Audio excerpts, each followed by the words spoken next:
अनुगुल जिला किशननगर ब्लॉक अधीन नुनुकापसी ग्राम पंचायत अंतर्गत कदलीमुंडा ग्राम ग्राम पोखरी आज की 3 वर्ष हेलानी जराशीर्ण अवस्था पड़ रही। एथिरे पानीर घोर संकट। नुनुकापसी पंचायत तरफ विगत 3 वर्ष हेला एनआरजीएस माध्यम पोखरी खनन निमंते 8,35,000 टंका अर्थराशि प्रदान करा जायतिला। एई पोखरी उपरे ग्रामर आखापाखा 600 लोक निर्भर करती, किंतु दुर्भाग्यर विषय पोखरी रे पानी नथिबारु लोक माने गाधाइबा, ग्रामर भलमंद पूजा पर्वणर काम करिबा ओ गाय गोरु जीवजंतु माने पानी पीवा पाई बहुत असुविधार सम्मुखीन हेउचंती। पोखरी लागि वर्क ऑर्डर पाइथिबा कॉन्ट्रैक्टर और सरपंच किशननगर बीडीओ निर्देश क्रमे बधे पोखरी ढोड़ा को काटी देई पोखरी सबु पानी निष्कासन करि सारिबा परे ग्राम किछि न करी सरपंच और बीडीओ ज्ञातरे वर्क ऑर्डर पाइथिबा व्यक्ति समस्त टंका बिल करी आत्मसात करचंती बोली ग्रामवासी अभियोग करचंती। एही बाबदरे ग्रामर लोक माने बारंबार स्थानीय सरपंच और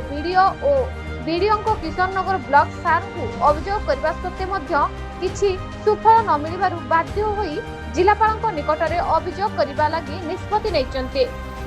बइंडा सिटीरु संजय टाइम को रिपोर्ट न्यूज ओडिशा टीवी। आ साई बंध काटी देस्ती कदलीमुंडा साई बंध काटी देस्ती आगे आमे गाधवा पानी तो असुविधा पाउजु कहि नै कोन करबो को पचास वीडियो पंचायत को गला जणी थिलु वीडियो ऑफिस की गला जणी थिलु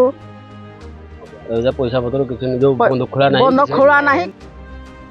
मो घर कदलीमुंडा मैं बंध नागिया फति करजी आमे मला मृत्या हेले गाधवा पाई आमे हैराण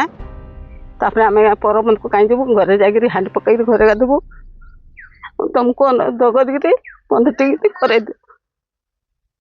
प्रधान के बंध करी देखिले बंध को कदरी जना गुजी इंदी अस्कुणिया करके बसी बेसर कि लोक हगिबा पाई बोले ने बंधरे तापर किंदे बंधडा को करबो तापर एते पैसा आई साइला ना 8 लाख टंका आई साइला ना किंतु बंध टोटाल हेई नाही तापर घाई खुली देती भी जाई पारु नाही